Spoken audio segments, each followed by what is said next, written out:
Double Wide 6 has asked me details of the, what he called the firebox. I think he means my bogey stove. That's what we call them in this part of the world. It's nothing more than a fire in a box. Every boat I've had up to date, I've had a bogey stove, as my interest is in fishing, and the best fishing is in the winter time when the whiting and cod are about. And it's civilised. Why wouldn't you want a bogey stove? It's lovely to come into a cabin, and it's lovely and warm.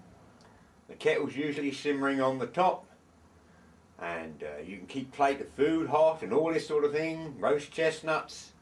It's got to be better than some smelly, stinky old diesel heater. Why buy diesel to burn? It's bad enough, you've got to put it in the boat to make it go. Paraffin, gas, all these things produce the wrong sort of heat.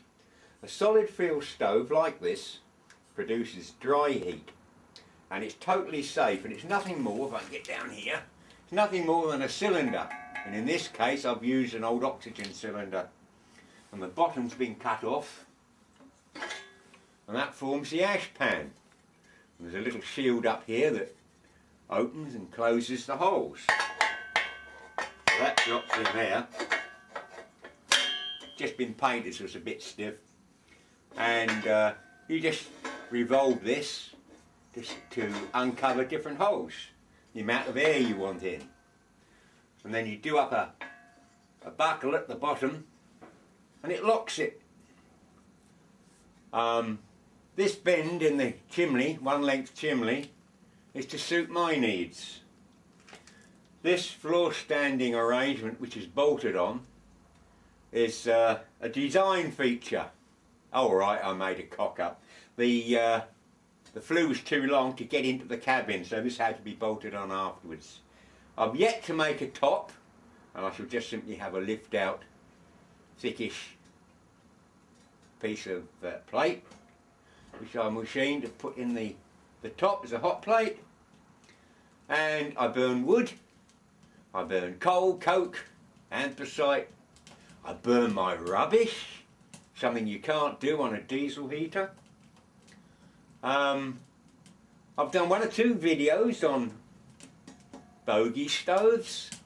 You can hear the fire crackling at the moment. That's a gas cylinder converted to a stove in the workshop. It's middle of December, and there's 60-mile-an-hour winds blowing out there, bitterly cold.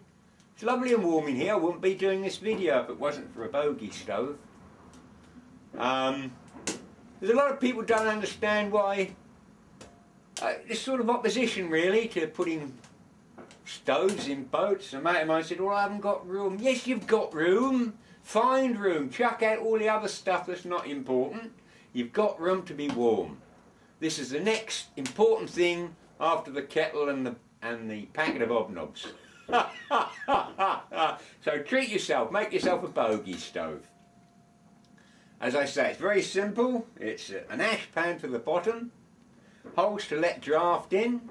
There's some bars in here which I can't very easily show you because the camera's on the tripod there, and it's all wobbly. But just to stop the coals and the wood from falling down. The amount of holes you expose wants to be roughly about the 3rd cross-sectional area of your flue, and that applies to most stoves like this.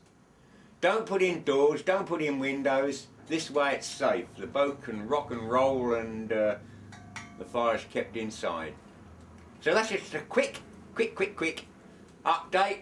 I hope that explains all. And you also mentioned get on board with Google Plus. Well, I have got it, but I don't like it, thank you very much. But I'm running it in tandem with standard YouTube. But I certainly don't like being... You said you had to have it. I don't like the word had to have. I like to be in charge. But anyway, I'm waffling, and this is just a quick video. Hope you found it interesting.